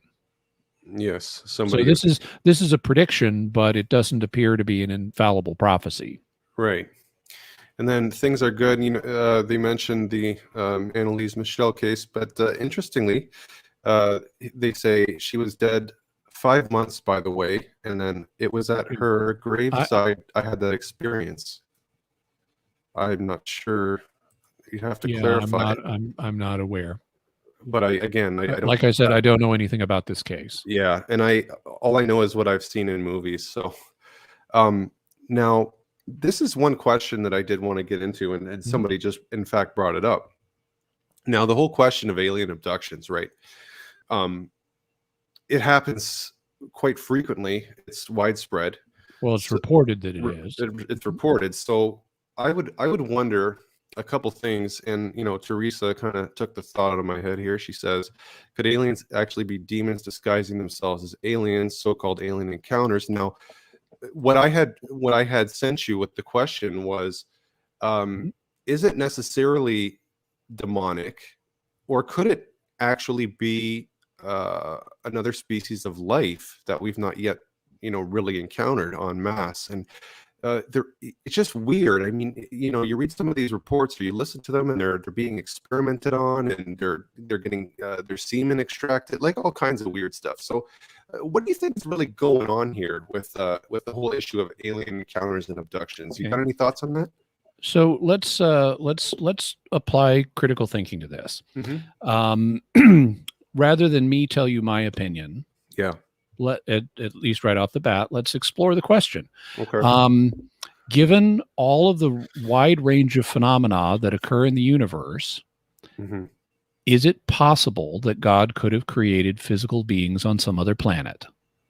I think so, absolutely. Okay. And given what God is able to allow to happen, could he allow some such beings to visit us? Sure. Okay. If they did visit us, would they potentially have an interest in learning about us? I think so. Would, as part of their efforts to learn about us, they potentially run experiments on us? Yep. Okay. So would it be possible for alien encounters to be what they are reported to be? Aliens doing experiments on human beings. Is that possible? Yeah, I think so. Okay. Now let's look at the other hypothesis that got mentioned. Is it possible for demons to manipulate matter? Yes.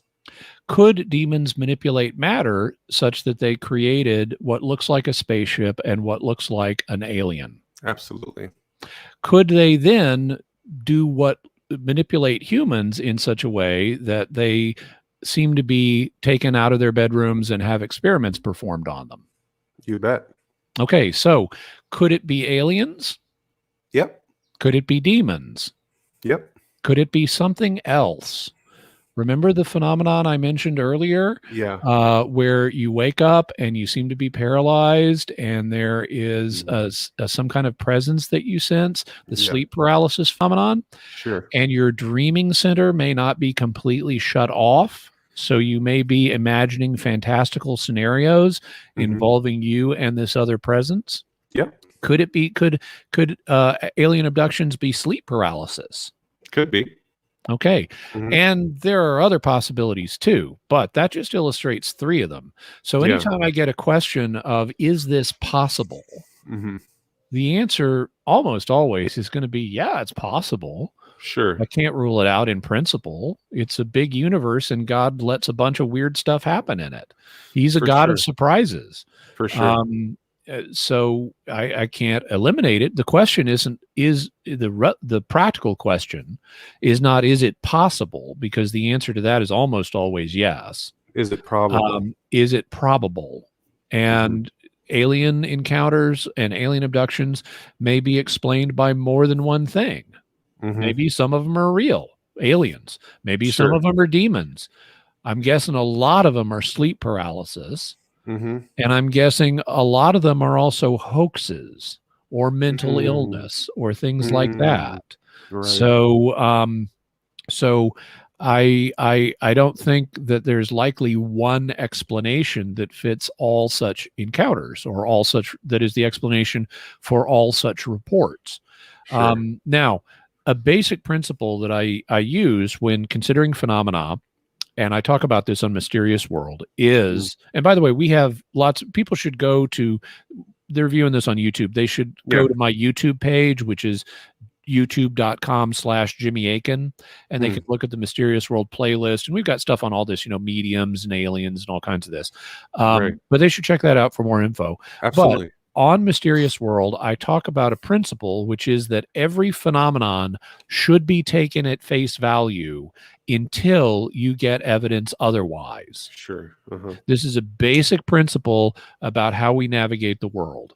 So, Dustin, when you wake up in the morning and there's a woman laying next to you in the bed and she looks like your wife, do you assume she's an imposter?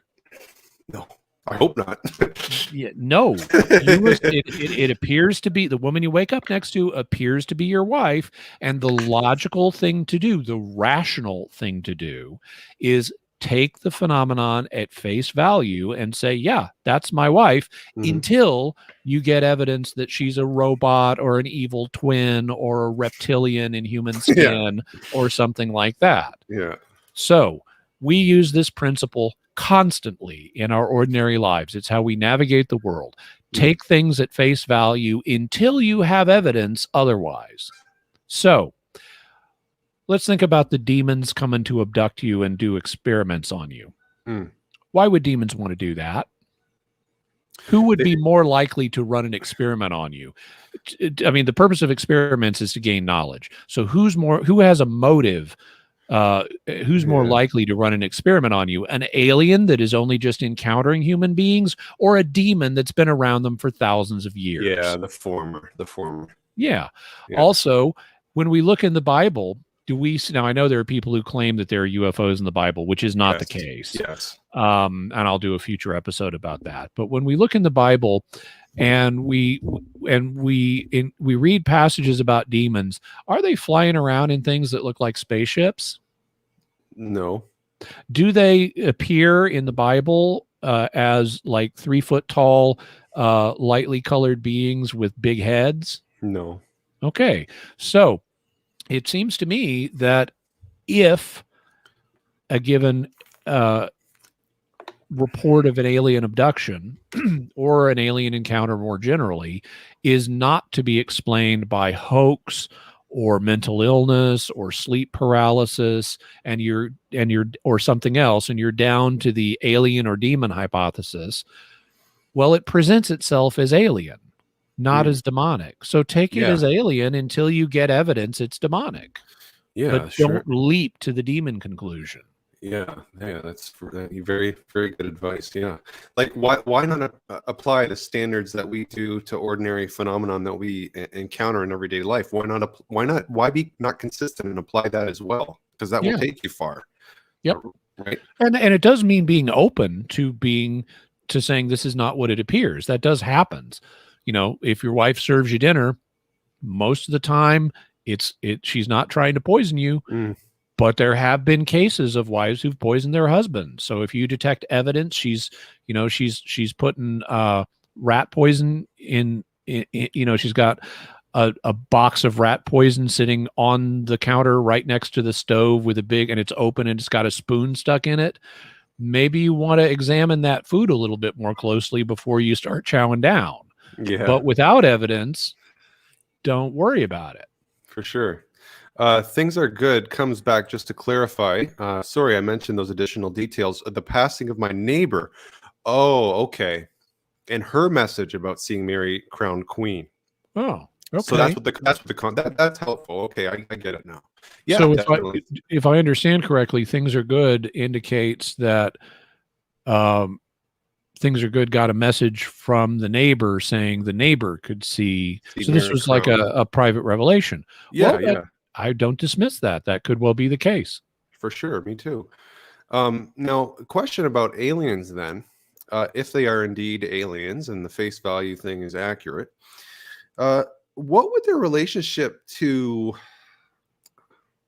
see when I think of Christ's redemption, I don't see it as merely anthropological. He didn't just come to redeem man, because when Adam fell, the cosmos fell as well into disorder. So when Christ, that's one view. That's how I see it, and Christ redeems the entire created order. Obviously, man is the microcosm, but all of creation is affected. So,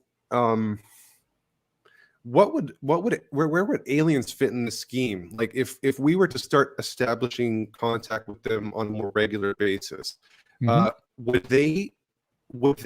And this is so highly speculative. I think it's interesting to think about. Would they need baptism? What would their relationship to the Church of Jesus Christ be? What do you think about that? There is more there than it's a huge question. It's a very interesting question. It's one I've devoted a lot of thought to, and I would recommend you listen, and any of your viewers who are interested, listen to episode 55 of Jimmy Akin's Mysterious World, which is entirely devoted to the religious implications of what would happen if intelligent aliens are real.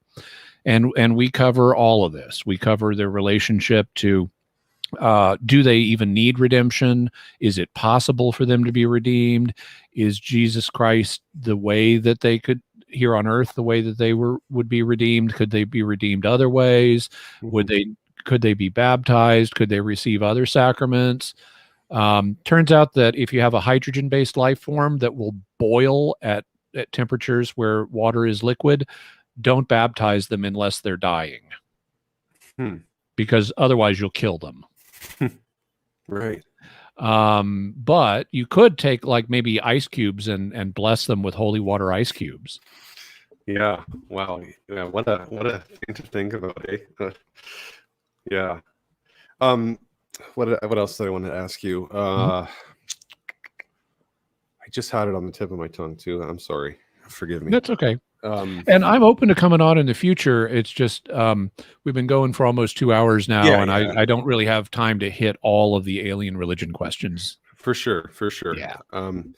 What I did want to just quickly ask you, what wasn't related to that, but the whole phenomenon of haunted houses.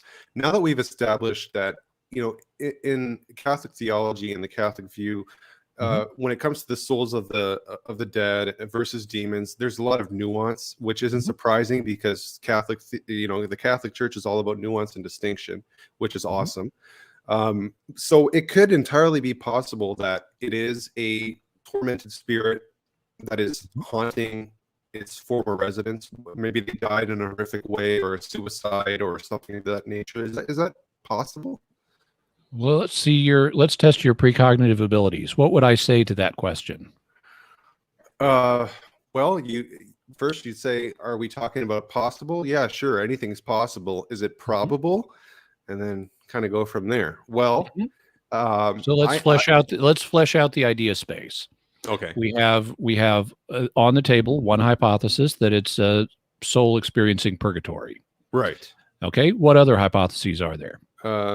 There's demons. Okay, good.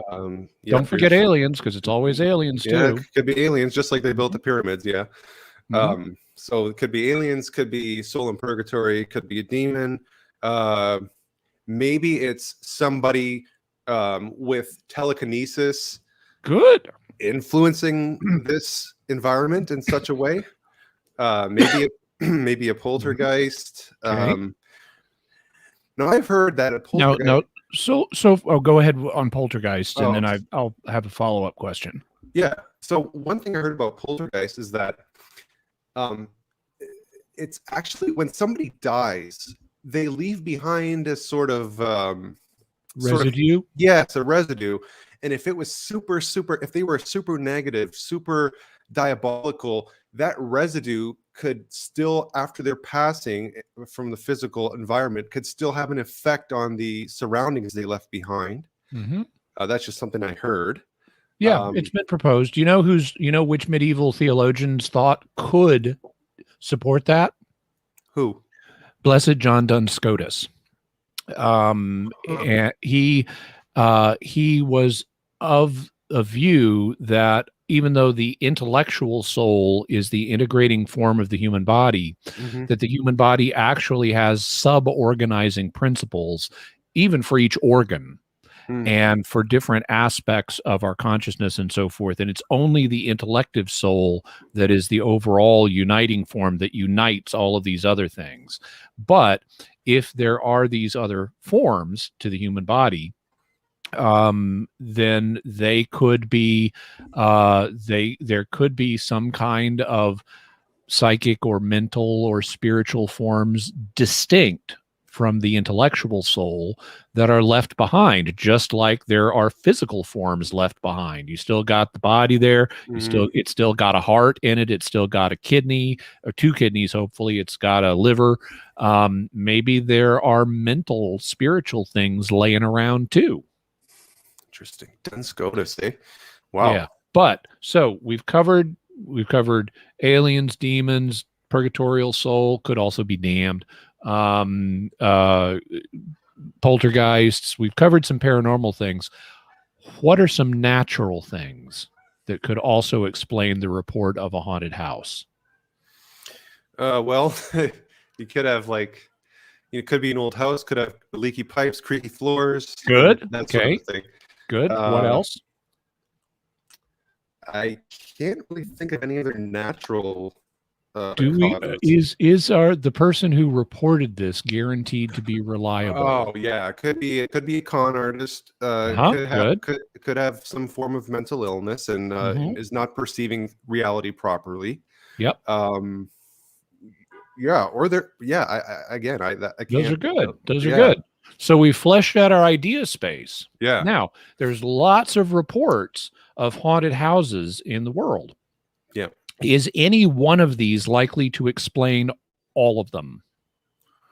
I don't think you could pin it on any one thing. It has to be investigated on a case-by-case basis. There you go. Gold star. That's exactly right. You don't just lump everything into one category and say it's all this. You flesh out the idea space, and then you say, okay, now we look at a given circumstance and say, what about this report? What is the most probable explanation of this report? Yes, this individual case. Yeah. And you have to look at all the factors and data and all that. So you know what? In closing, I find it interesting because when I would watch these ghost hunter shows, right? And the medium would be saying, "Oh, it's the spirit of so and so, and they need help crossing over." But you know what's funny? Now that I've talked to you more about this and thought about this more in depth, there's actually, because I used to dismiss it, oh, there goes that new age crap, crossing over. What's all this, right? But now that I've thought about it some more, there's actually a deep Catholic principle behind this language. Because if somebody needs help crossing over, don't the souls in purgatory need help by our prayers and sacrifices to cross over into the beatific vision? Yep, they do. So, and thus there are reports down through history of God allowing purgatorial souls to appear and seek the assistance of the living. For an example of that, check out the episode of Jimmy Akin's Mysterious World on the wizard clip. Okay. And it's from the 1790s here in America, and it deals with exactly that issue. Interesting. Yeah. Okay. So wizard clip is what you want to look up. And then episode 55 was the religious Aliens and implications religion. of, Yeah. Okay, awesome. Well, brother, thank you so much for being so gracious and engaging. And I had a lot of fun. I learned Yeah, a me whole too. lot. I learned a whole lot this episode, which is awesome. So yeah, maybe we can do this again on another topic or something maybe Be related. happy to. Yeah, that we can unpack more, maybe go into more detail. I'd like to look at the alien question in more depth. So I want to go and listen to that episode 55, and maybe build some questions off of that of my own. Or maybe just rehash what you've said there. Yeah, that would be awesome. So thank you, brother. I appreciate your time. I think you've gone the longest of any of my guests. So thank you for being so patient with me. And no problem. my initial Stimulating discussion. Yeah, my initial conclusion of a demon under every rock. Now I know to be more discerning. So thanks for those wonderful tips and insights. And I'll just close out the show by saying you've been listening to Holy Smokes, Cigars, Catholicism, and Conversation. Let my prayer rise in thy sight as incense. I'm your host, Dustin Quick, and this was episode number 39, Demons, Ghosts, and UFOs with Brother Jimmy Akin. Now, again, guys, please go check out Jimmy Akin's YouTube channel. Check out the Mysterious World playlist for his podcast, and check out episode 55 and the Wizard clip. I'm definitely going to do that. Awesome. People can also subscribe in whatever podcast player they like to use. Excellent. So yeah, make sure you do that. And guys, again, I hope to get to 500 subscribers. I want to bless somebody with a book, and every 500 thereafter, I'm going to do the same. So please pray for me. Pray for Jimmy. Pray for Tim Staples as he recovers from shoulder surgery. And he's doing well from what I hear. Excellent. Ave Maria, Viva Cristo Rey, long live Christ the King, and we will see you soon. I'm going to end the broadcast in 3, 2, 1.